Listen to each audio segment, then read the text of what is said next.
Alors, je sais pas, je reviens vers vous, j'appelle vos souvenirs d'il y a un mois. Il y a un mois, nous avons commencé une série de messages que j'ai appelé Être ou ne pas être. Rassurez-vous, comme je l'ai dit la dernière fois, on va pas parler de l'œuvre de Shakespeare. Ce n'est pas le but. Le but de cette série, c'était vraiment cet objectif-là, c'est vraiment de nous baser sur Galates 3, versets 16 à 21, qui nous parle du fruit de l'esprit. Et l'objectif, c'est que nous puissions faire un bilan ou une analyse sur nos œuvres, sur nos pratiques, sur notre caractère, et savoir si tout cela est en adéquation avec ce que Dieu attend de nous.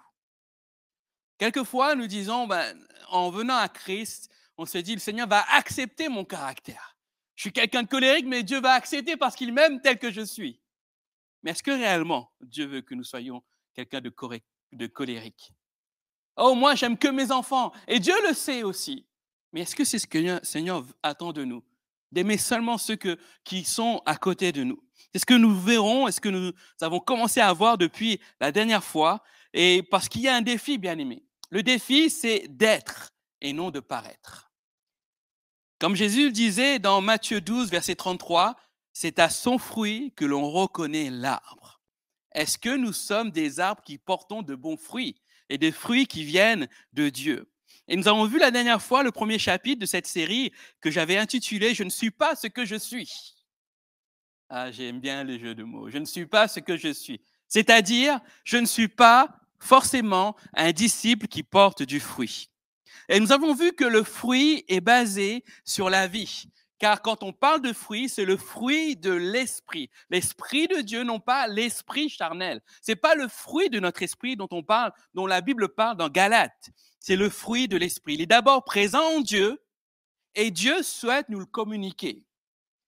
Nous avons vu aussi que le fruit de l'esprit est le résultat direct de la vie de Christ apportée aux croyants par l'esprit. Cela veut dire que quelqu'un qui n'a pas Christ en lui ne peut pas aspirer au fruit de l'esprit parce que c'est le fruit de notre rencontre avec Dieu et de l'œuvre que Jésus va accomplir en nous. Et pour illustrer cela, je vous avais fait un petit visuel, une animation, et vous vous souvenez, j'avais pris une bassine, j'avais pris une éponge, et je vous avais dit que l'éponge sec, c'est nous en fait. Et lorsque Christ vient dans notre vie, ça représente, j'avais pris aussi le liquide vaisselle qui est sur l'éponge. Et certaines fois, on est cette éponge avec l'esprit, et on rentre juste dans l'eau et on sort, on rentre, on sort, mais on n'est pas complètement imbibé de l'esprit. Et dès lors qu'on est dans l'eau et qu'on est imbibé de l'esprit, qu'est-ce qui se passe? On a vu que ça fait de la mousse. Ça produit du fruit parce que on est constamment dans la présence de Dieu et ça produit du fruit. Et c'est à cela que Dieu veut nous appeler, à produire du fruit. Pas en dehors de la présence de Dieu, mais dans la présence de Dieu, dans la communion avec Dieu. Et si vous voulez en savoir plus par rapport à ce message, je vous invite à aller soit sur notre chaîne de podcast Église La Porte, soit sur notre chaîne YouTube. Vous pouvez revenir sur ce message. Et quand on parle vraiment de communion, cela veut dire aussi que plus nous aspirons à demeurer attachés à Christ, et plus nous allons le ressembler. Amen. Du coup, aujourd'hui, nous arrivons au chapitre 2 de notre message, de cette série plutôt. Et dans ce chapitre, je l'ai intitulé « Il est », c'est-à-dire Dieu est, donc je suis. Il est, donc je suis. Et pour cela, on va lire ensemble le 2 Pierre, chapitre 1, versets 3 à 4. Il va s'afficher. Je vais essayer de l'afficher. Voilà. 2 Pierre, je suis désolé, c'est petit, mais vous pouvez suivre dans votre Bible. 2 Pierre 1, versets 3 à 4, il est dit « Par sa puissance », et c'est la version Semeur, 2 Pierre 1, 3 à 4, « Par sa puissance, en effet, Dieu nous a donné tout ce qu'il faut pour vivre dans la piété, en nous faisant connaître celui qui nous a appelés par la manifestation de sa propre gloire, c'est-à-dire Jésus-Christ, et l'intervention de sa force. Ainsi, nous bénéficions des dons infiniment précieux que Dieu nous avait promis. Dieu a voulu, par ses dons, nous rendre conformes au caractère de Dieu. Vous qui avez fui la corruption que les mauvais désirs font régner dans ce monde. Il y a plusieurs clés dans ce verset. D'abord, Dieu nous a donné tout ce qu'il faut. Dieu a prévu de tout nous donner, nous a tout donné par le sacrifice de Jésus-Christ pour que nous bénéficions des dons infiniment précieux que Dieu nous a promis. Et par ce don, Dieu veut nous rendre conformes au caractère de Dieu. Certaines versions disent participants au caractère de Dieu. Et nous avons vu précédemment que le fruit est d'abord présent chez Dieu qui veut nous le communiquer. Donc, on a tout chez Dieu et Dieu a voulu nous rendre conformes. C'est ce que ce texte nous dit. Et c'est exactement ce que Pierre est en train de dire. Dieu nous a donné tout ce qu'il faut pour vivre dans la piété, pour vivre selon le cœur de Dieu, c'est-à-dire une vie qui soit en accord avec la volonté de Dieu. Il précise que Dieu a voulu nous rendre conformes à son caractère. D'autres versions disent participants à la nature divine. Et j'ai voulu illustrer ces propos et il m'est venu cette image. Être conforme à la nature divine ou être participant à la nature divine, c'est de considérer qu'il y a la nature divine au départ. Ensuite, il y a ma nature et ma nature au quotidien. Et comment se traduit ma nature au quotidien? C'est par le développement de mon caractère, de ce que je vais dire, de mes actes. Et tout cela, séparément, nous fait des fois dévier de ce que Dieu a prévu pour nous. Et lorsque nous rencontrons le Seigneur, qu'est-ce qui se passe? C'est que la nature divine rentre dans ma nature et nous rend conformes à la nature divine. Et tout cela fait que nous puissions avancer sereinement dans le chemin de la vie. Et je ne sais pas si vous voyez un peu cette image, ça ressemble à quoi? Un bateau. Pourquoi vous parlez de cela? Parce que lorsque le texte nous dit que Dieu désire nous rendre conformes à la nature divine ou participants à la nature divine, il ne dit pas que nous allons devenir des gens parfaits comme Dieu. Mais participants, ça veut dire que nous allons commencer à nous revêtir de comment Dieu est, tout en sachant que nous sommes charnels, tout en sachant que nous sommes imparfaits.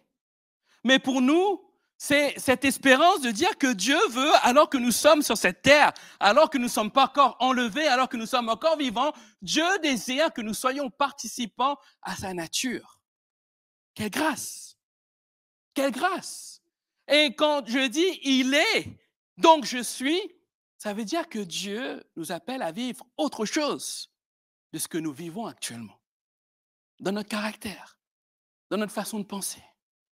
Et il nous appelle à crucifier cette vieille nature pour vraiment être en adéquation avec la nature divine. En étant participants ou conformes à la nature divine, nous sommes victorieux sur le péché et son influence sur notre vie. L'un des mensonges du diable, c'est de nous faire croire que nous sommes encore esclaves du péché. Parce que lorsque nous péchons, nous nous sentons mal, nous sentons tellement au plus bas qu'on se dit « quand est-ce que je vais arrêter de pécher ?» Et on se croit esclave du péché. Mais c'est faux, bien-aimés. À la croix, Christ a brisé cet esclavage. Nous sommes libres en lui. Mais comme nous sommes encore dans cette nature humaine, il nous arrive de chuter. Mais ça ne nous empêche pas d'aspirer à être conforme à la nature divine. Et comme je l'ai dit, cela ne fait pas de nous des êtres divins, mais des êtres ayant une capacité à se détacher du péché pour laisser la place à la nature divine dans nos vies. Ça doit être notre aspiration, bien-aimés. Et c'est exactement ce que nous enseigne le fruit de l'esprit. Et comme je l'ai dit la dernière fois, aspirer au fruit de l'esprit, ce n'est pas une option pour le croyant. C'est une obligation. On a vu la dernière fois qu'il y avait 9 fruits, comme 9 dons de l'esprit. Les 9 dons de l'esprit, nous ne sommes pas appelés à tous les avoir. Mais les 9 fruits de l'esprit, nous sommes appelés à les avoir. vous avez donné cet exemple du fruit de l'esprit comme une grappe de raisin, avec plusieurs raisins à l'intérieur. Imaginons que le fruit de l'esprit, c'est 9 raisins qui forment le fruit de l'esprit. C'est pour ça qu'on ne parle pas des fruits de l'esprit. Il n'y a qu'un seul fruit qui produit en nous, derrière, quelque chose, et qui nous rend conformes à ce que Dieu veut pour nous. Alors que possède notre Dieu et qu'il désire nous transmettre aujourd'hui. Le fruit de l'esprit commence par un premier principe, première qualité divine. Première qualité, c'est l'amour. L'amour. L'amour est sans doute le plus grand de tout ce qui compose le fruit de l'esprit. Il occupe dans l'énumération du fruit de l'esprit, dans Galates 5, 22, 23, la première place. Or, le fruit de l'esprit, c'est l'amour, le premier. Et l'amour, dans sa perfection, semble englober tout le fruit de l'esprit. Et définir l'amour, fruit de l'esprit, semble compliqué humainement parce qu'il résulte d'un amour parfait. Seul Paul a voulu en parler dans 1 Corinthiens 13, quand il parle de l'amour. Et quand il parle de l'amour, il est inspiré par l'esprit. 1 Jean 4, verset 8 nous dit ceci, que Dieu est amour. Il est l'essence même de l'amour. Et essayer de définir l'amour divin, ça serait compliqué parce que c'est essayer de définir Dieu. Alors vous allez me dire, mais pasteur, tu vas rien nous parler ce matin concernant l'amour, fruit de l'esprit, mais si, bien aimé. Nous allons en parler parce que la parole de Dieu nous révèle ce à quoi Dieu nous attend par rapport à l'amour, fruit de l'esprit. Le but ici est de définir l'amour, fruit de l'esprit, comme cet amour parfait qui vient de Dieu et qui nous rend conformes ou participants à sa nature. Et ce n'est que les prémices de ce que nous connaîtrons dans l'éternité. Ce n'est que les prémices. Mais Dieu veut nous faire goûter à ça. Vous savez, j'aime bien cuisiner, c'est moi qui cuisine à la maison. Et des fois, les enfants, ils viennent et papa, fais-moi goûter, fais-moi goûter. J'ai fait goûter, mais c'est les prémices du repas, c'est pas encore le repas, d'accord? Et ils sont contents. Et souvent, le plus petit, Noah, quand il vient goûter et que son frère n'a pas vu, il fait exprès d'aller voir son grand frère. Il fait, voilà, j'ai goûté ça. Et du coup, le grand frère, il vient voir papa. Et il goûte. Mais ils sont aux prémices. Ils sont comme vraiment privilégiés de goûter à ce qui va se passer après. Et tout le fruit de l'esprit, c'est ça en fait, bien-aimé. On va goûter, on est content, on se dit, ah, qu'est-ce qui va nous attendre après, ça va être merveilleux. Je ne dis pas que je suis un cuisinier hors pair, hein, c'est pas ce que j'ai dit. Mais c'est un peu ça en fait, si on veut imager tout cela. Et l'amour, fruit de l'esprit, que Dieu veut nous communiquer n'est pas le fruit de nos efforts ou de notre caractère charnel, mais d'une vie spirituelle reçue d'en haut. Et ces possibilités sont glorieuses et étonnantes et aussi elles sont surnaturelles. Et la définition qu'on peut avoir de l'amour fruit de l'esprit, ce sont des actes sacrificiels ou immérités pour aider une personne qui en a besoin. La définition de Dieu de l'amour fruit de l'esprit, c'est des actes sacrificiels ou immérités pour aider quelqu'un.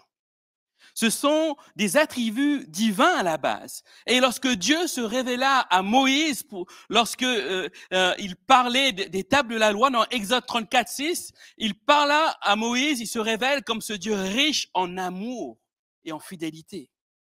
C'est aussi son amour qui fut le moteur du salut de l'homme dans Jean 3, 16. Car Dieu a tant aimé le monde. Il n'est pas dit car Dieu en avait ras-le-bol du monde qu'il a envoyé son Fils unique. Car Dieu a tant aimé le monde. Donc l'amour divin, l'amour fruit de l'esprit, ne va pas s'intéresser à nous-mêmes, à nous faire du bien à nous-mêmes, à notre cœur.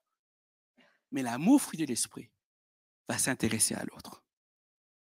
C'est ce que Dieu veut nous faire comprendre.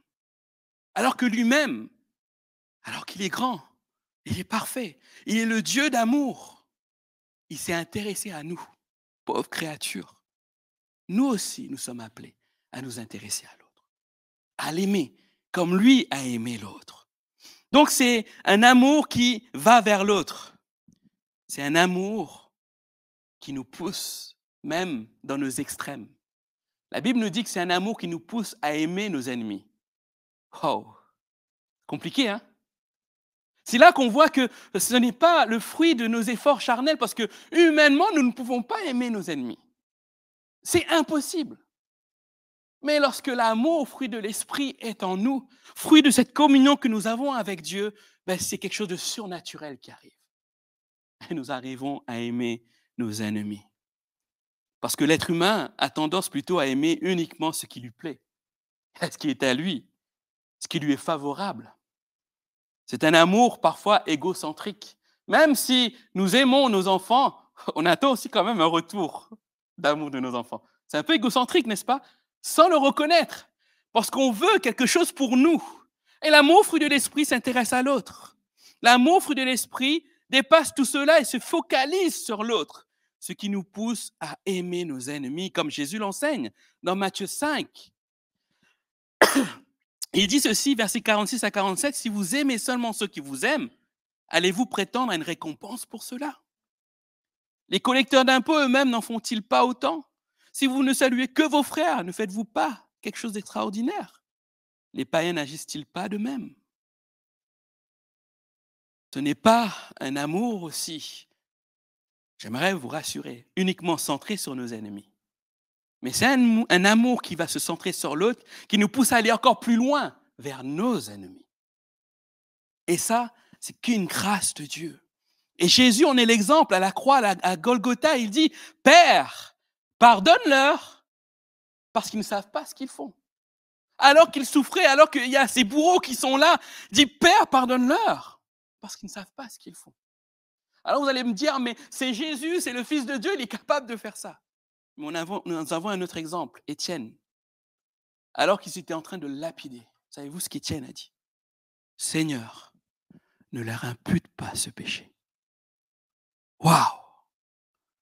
Il est en train de se faire massacrer, de se faire tuer, et il arrive encore à dire, « Seigneur, j'ai de l'amour pour mes ennemis qui sont en train de me tuer. Ne leur impute pas ce péché. » C'est surnaturel, n'est-ce pas? Ce n'est pas humain, mais c'est possible. Le fruit de notre vie avec Dieu nous permet d'aller plus loin dans cet amour. C'est aussi un amour qui ne change pas. Combien d'entre nous ont dit cette phrase « Je t'aimerai toujours » dans nos jeunesses? Lorsque nous avons rencontré notre premier amour, on s'est dit « Ah, je t'aimerai toujours » et le temps passe. Nos vies changent. Les éléments de nos vies changent aussi. Et nous n'arrivons pas à tenir cette promesse. Je t'aimerai toujours. Quelquefois, c'est plus grave. C'est dans le couple marié que cette promesse n'arrive pas à tenir. Mais pourtant, l'amour, fruit de l'esprit, est un amour qui ne change pas, un amour constant. Parce que l'amour, fruit de l'esprit, vient de Dieu et n'est pas charnel. C'est cet amour dont Pierre a bénéficié après le reniement. Vous savez, Pierre a fait quelque chose de presque abominable. Il a renié son maître, il a renié Jésus-Christ. Et pourtant, Pierre est revenu vers Dieu. Et il a bénéficié de l'amour divin. Cet amour qui n'a pas changé pour Pierre. Cet amour qui le permet de pouvoir continuer d'être cet apôtre, cet outil puissant entre les mains de Dieu. L'amour qui ne change pas. Et c'est ce même amour qui animait Barnabas lorsqu'il avait auprès de lui Marc. Et que Paul était désespéré par Marc et dit, il ne sert à rien. Mais Barnabas l'a gardé. Barnabas le retint. À un moment donné, Paul va dire, il m'est utile dans le ministère. Un amour qui ne change pas malgré les circonstances. Est-ce que nous sommes prêts à nous revêtir de cet amour? Un amour qui ne juge pas. Combien de chrétiens qui quittent l'Église ont du mal à revenir parce qu'ils ont peur d'être jugés, peur d'être déclassés. Et pas seulement par le pasteur, par tous les autres chrétiens qui sont là. Mais l'amour, fruit de l'esprit, nous permet de nous dépasser de cela. Le même amour que nous avions pour cette personne avant qu'elle quitte l'Église, qu'elle lâche la main de Dieu, doit être le même amour quand cette personne revient. Ce n'est pas un amour avec un antibiotique pour l'aider à agir. C'est le même amour. Un amour qui le pardonne. Un amour qui ne juge pas. Un amour qui est là pour l'accompagner. L'amour divin. Et c'est un amour qui se sacrifie. Il n'y a pas de plus grand amour que de donner sa vie pour ses amis. Et sur ce point, l'amour humain se rapproche à peu près de l'amour de Dieu parce que l'être humain est prêt à se sacrifier. Mais pour les êtres qu'ils aiment, en fait. On est tellement prêt à se sacrifier pour nos enfants. On est tellement prêt à se sacrifier pour ceux qui sont autour de nous. Mais combien nous ne sommes pas prêts pour nous sacrifier pour les étrangers? C'est une réalité. Hein. Je ne vous juge pas, moi aussi, je suis pareil que vous. Hein. Je donnerai ma vie pour mes enfants. Mais pour des étrangers, pas forcément, parce que je ne les connais pas. Hein, n'est-ce pas? Il ne faut pas se mentir. Hein. Je suis humain comme vous. Hein.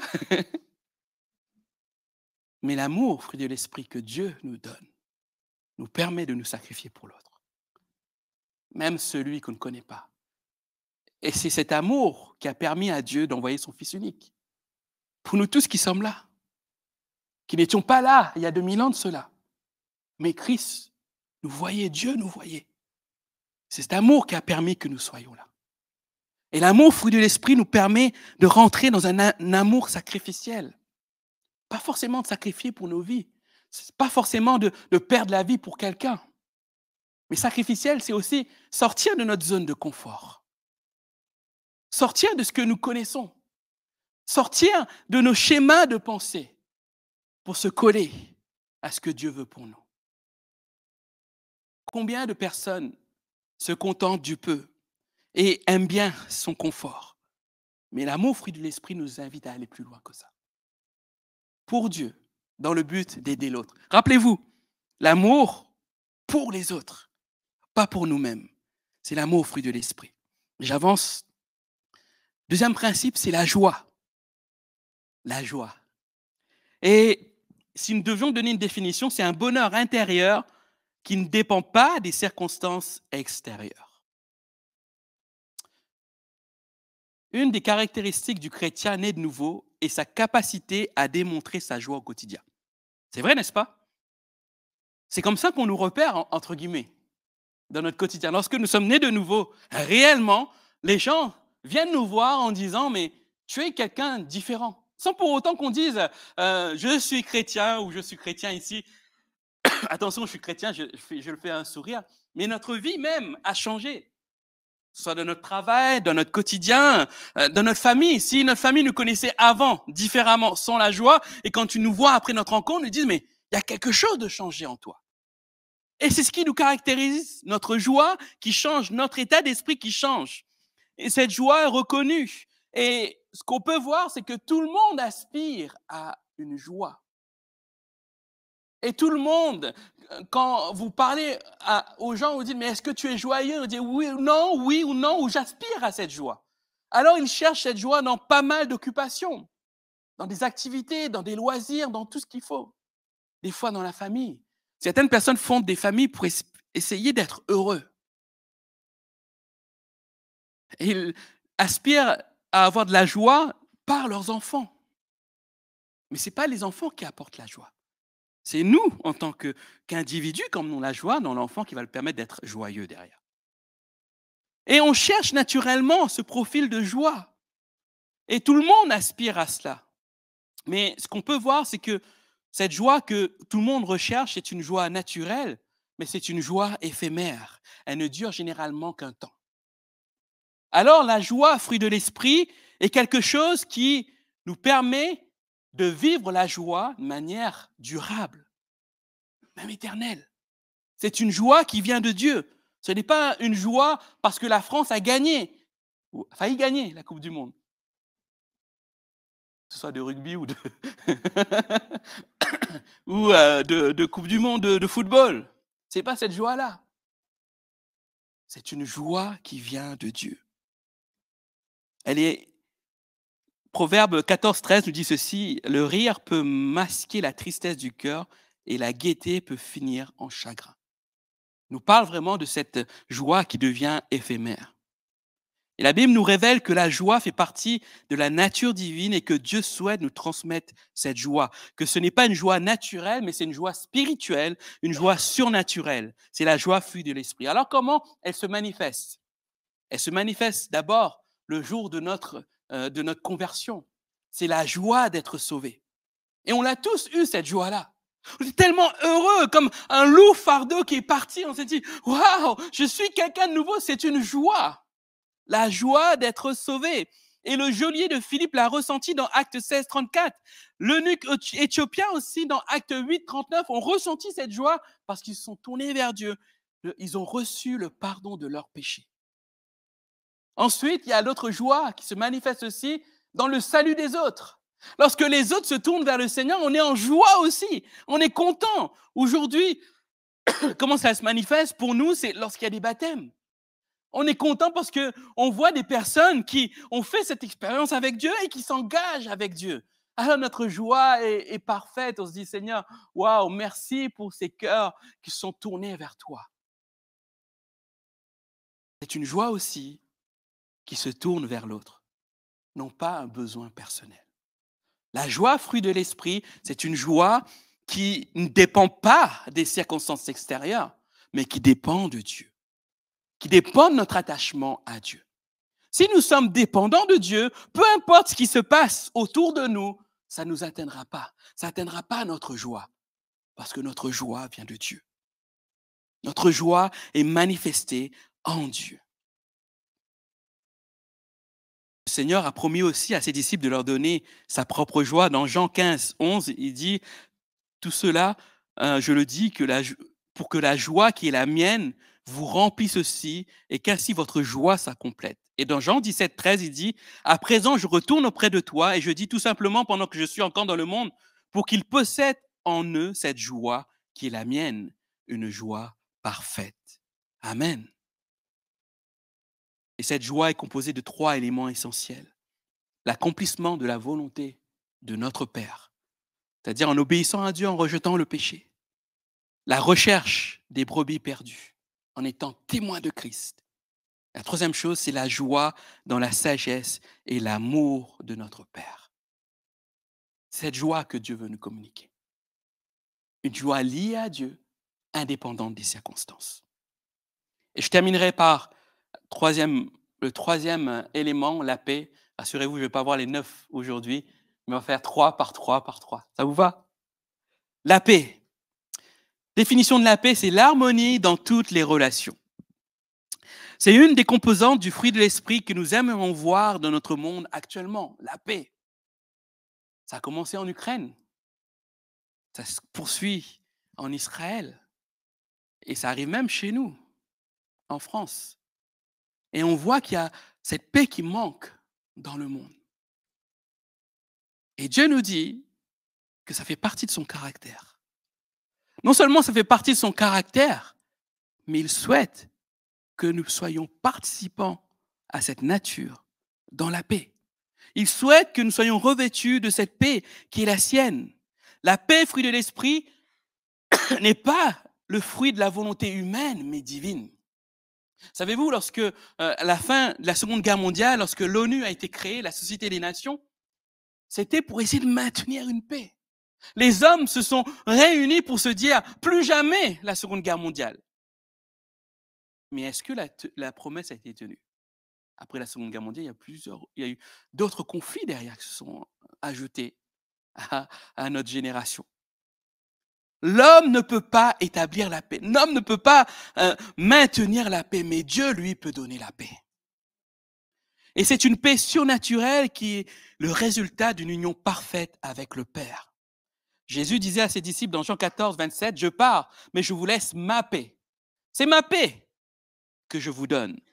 Je ne vous donne pas comme le monde la donne. C'est pourquoi ne soyez pas troublés, ne soyez pas dans la crainte dans votre cœur. » La paix que Jésus nous donne, c'est une paix qui est différente de celle du monde. Celle qui animait Christ, c'était une paix qui pouvait l'aider au quotidien. Lorsqu'il était face à la tempête, souvenez-vous, sur cette barque, il était rempli de cette paix alors que les disciples étaient en train d'avoir peur. Ils disaient, « Maître, nous mourrons !» Mais Christ avait cette paix. C'est cette paix qui l'animait. Cette paix aussi qui l'animait lorsque la foule voulait le lapider. Vous vous souvenez de cet épisode? Il voulait le lapider et cette paix l'avait envahi. Il traverse au milieu d'eux et il part. Et personne n'a plus rien à faire. C'est cette paix aussi qu'avait Jésus face aux démons. Et les démons tremblaient. Et c'est cette paix que Jésus a voulu communiquer à ses disciples et qu'il veut nous communiquer aujourd'hui. Une paix surnaturelle. C'est ce même fruit de l'esprit que Jésus désire nous transmettre. Mais ce n'est pas si simple au quotidien. Pourquoi? Parce que notre champ de bataille est d'abord dans notre esprit. Les luttes les plus dures se déroulent généralement dans notre esprit. Beaucoup de personnes considèrent que l'esprit humain est toujours la victime impuissante des circonstances. Notre esprit est un champ de bataille qui nous empêche d'avoir la paix. Et pourtant, dans Romains 8, verset 6, Paul dit ceci, « Car ce qui tend l'homme livré à lui-même lui mène à la mort, tandis que ce qui tend à l'esprit conduit à la vie et à la paix. » Paul nous dit, plus nous allons aspirer à l'esprit, plus nous allons vivre dans la vie et la paix. Et tant que nous allons aspirer à la chair, à la bataille de nos pensées, alors nous allons nous éloigner de la paix. Et nous pourrions modifier ces versets comme suit. L'attachement de l'homme livré à lui-même mène à la mort, ou l'attachement de l'homme à la chair mène à la mort, tandis que l'attachement de l'homme à l'esprit conduit à la vie et à la paix. Et ce à quoi nous sommes aspirés, et si nous voulons la paix, notre attention doit être portée aux choses de l'esprit. Alors comment aspirer aux choses de l'esprit? C'est tout ce qui nous rapproche de Dieu, notre temps intime avec lui, notre lecture biblique, notre communion fraternelle aussi nous rapproche de Dieu. Certaines personnes disent, j'ai pas besoin d'église, mais ils se coupent de cette communion fraternelle. Cette communion qui nous unit l'un à l'autre et qui derrière nous emmène aussi plus près de Dieu. C'est important, bien-aimés. Si nous laissons le monde accaparer notre esprit, nous ne devons pas nous étonner de perdre la paix, fruit de l'esprit. Que nos esprits, notre esprit plutôt, soit concentré sur Dieu et non sur le monde, non sur ce qui se passe sur le monde. Vous savez, j'ai un compte Twitter, ou X maintenant, comment ça s'appelle? Et si je regarde que ça, ben, je deviens extrême dans mes pensées. Je commence à haïr certaines civilisations, certains peuples, etc., etc. Parce que c'est le monde qui nous brasse dans cette pensée-là. Et plus nous allons nous alimenter de ce monde, et plus nous allons nous éloigner de la pensée divine, qui est celle que Dieu aime tout le monde. Dieu aime le juif qui vit en Israël, Dieu aime le palestinien qui vit à Gaza. Il disait qu'une chose qui soit touchée par le Seigneur. Mais pour comprendre cela, nous devons être alignés avec la pensée divine, pas la pensée humaine. Parce que la pensée humaine nous éloigne de Dieu. 2 moyens pour garder notre esprit dans la paix de Dieu. Premier, apporter toute chose à Dieu par la prière avec action de grâce. Dieu nous donne la prière pour nous aider à nous décharger de tout ce qui nous préoccupe. Si la guerre te préoccupe, apporte-le au Seigneur. Seigneur, je ne veux plus me tourmenter par rapport à ça. Je ne veux pas avoir peur de ce qui se passe. Je veux tout apporter et avoir cette paix-là. La deuxième chose pour garder notre esprit dans la paix de Dieu, c'est aimer la parole de Dieu en pratique. C'est-à-dire lire la parole de Dieu et la mettre en pratique. Pas simplement la lire, la mettre en pratique. Et cette paix de Dieu, qui est une bénédiction personnelle, sera notre héritage. Et Dieu nous appelle aussi à vivre aussi cette paix dans notre vie commune, ensemble aussi, bien-aimés. Comment? En évitant aussi toute controverse inutile. 2 Timothée 2,23 dit « Refuse toute spéculation absurde et sans fondement. Tu sais qu'elle suscite des querelles. » Ça, c'est dans notre communauté. En refusant toute calomnie, toute médisance. Vous savez, dans toutes les églises où je suis passé, beaucoup de chrétiens, comment je peux dire ça? Se plaît dans la médisance. La médisance, c'est une action de dire du mal de quelqu'un ou de quelque chose qui est réel, d'accord? Ce n'est pas mentir sur une action, mais dans le but de nuire à la personne. Des fois, nous subissons l'injustice. Et on parle à gauche, on parle à droite, etc. On dit, tu vois, lui, il a fait ça, il a fait ça, il a fait ça. C'est juste ce que tu vis, c'est réel. Mais le fait de multiplier les personnes à qui tu parles, t'es en train de nuire à la personne. Et on rentre dans la médisance. Et la parole de Dieu nous dit euh, dans Romains 1, 29 à 32, que tous ceux qui font de la médisance, qui calomnient, la calomnie aussi, c'est des accusations fausses et graves. Tous ceux qui pratiquent ça, tous ceux qui pratiquent ça n'auront pas d'héritage avec Dieu.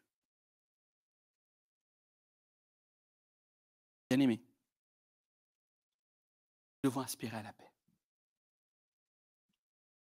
Et ça passe déjà par moi en tant que pasteur. Des fois, c'est le pasteur qui n'emmène pas la paix. Parce qu'il emmène une oppression, il emmène quelque chose de dur. Des fois, c'est les leaders qui n'emmènent pas la paix. Parce que leur caractère, leur manière d'agir, nous ne devons pas accepter cela. Mais en même temps, notre but, ce n'est pas de les combattre. Nous ne sommes pas des oraux où on va mettre un C à la place d'un Z parce que nous sommes chrétiens sur la personne. Et nous devons laisser Dieu agir. Prier pour ces personnes, que Dieu touche leur personne, touche leur cœur, qu'ils soient changés. Ce n'est pas à force de parler d'une situation qu'une situation va changer. Et là, je vous ramène à aimer ses ennemis. Aimer ses ennemis nous pousse à voir dans celui qui est le harceleur, celui qui nous fait souffrir, non pas le diable, mais cet homme ou cette femme qui a besoin de Dieu, qui a besoin d'être touché par Dieu. Humainement, c'est impossible, je vous le redis. Mais si nous aspirons à être revêtus du fruit de l'esprit, alors cette paix envahira nos cœurs et notre Église derrière. Nous avons besoin de saisir cette opportunité. Et cela se trouve, rappelez-vous encore de cette image, dans la présence de Dieu. Nous avons besoin de mousser. Nous avons besoin de mousser, de produire du fruit dans la présence de Dieu. Et si nous enlevons cette éponge de l'eau, en une semaine, l'éponge va s'assécher. C'est pareil pour le chrétien qui s'éloigne de Dieu, de sa présence. Il va devenir sec. Il ne va plus produire du fruit. Et derrière, ça sera juste un outil entre les mains du diable pour le détruire lui-même, mais pour qu'il détruise tous ceux qui sont autour de lui. Alors, bien-aimés, pour finir, quel fruit portons-nous?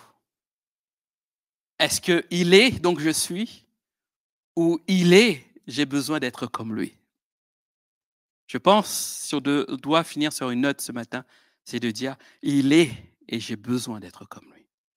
Vous comme moi, j'ai besoin aussi de grandir dans ces aspects, dans l'amour, dans la joie, dans la paix. Que nos cœurs soient participants au caractère de Dieu. C'est notre défi, bien-aimés. Et c'est ce que Dieu veut pour chacun d'entre nous. Amen. Voulez-vous être participant à la nature divine? Moi, je le veux. Je désire, Seigneur. Et dans mon imperfection, je sais que Seigneur va m'aider à y parvenir. C'est les prémices, n'est-ce pas? Amen. On peut fermer nos yeux? Jésus, je te remercie pour cette belle parole et je te remercie, Seigneur, parce que tu nous parles encore, Seigneur. Tu nous parles. Au travers de cet amour, Seigneur Jésus, tourné vers les autres, au travers de cette joie qui, Seigneur, aussi est indépendante de ce qui se passe autour de nous. Cette joie, Seigneur, qui est attachée à toi. Et de cette paix, Seigneur Jésus, que tu veux que nous ayons en toi, dans cette communion avec toi. Et cette paix aussi que nous voulons aussi, Seigneur, refléter autour de nous, Seigneur. Merci d'agir en nous.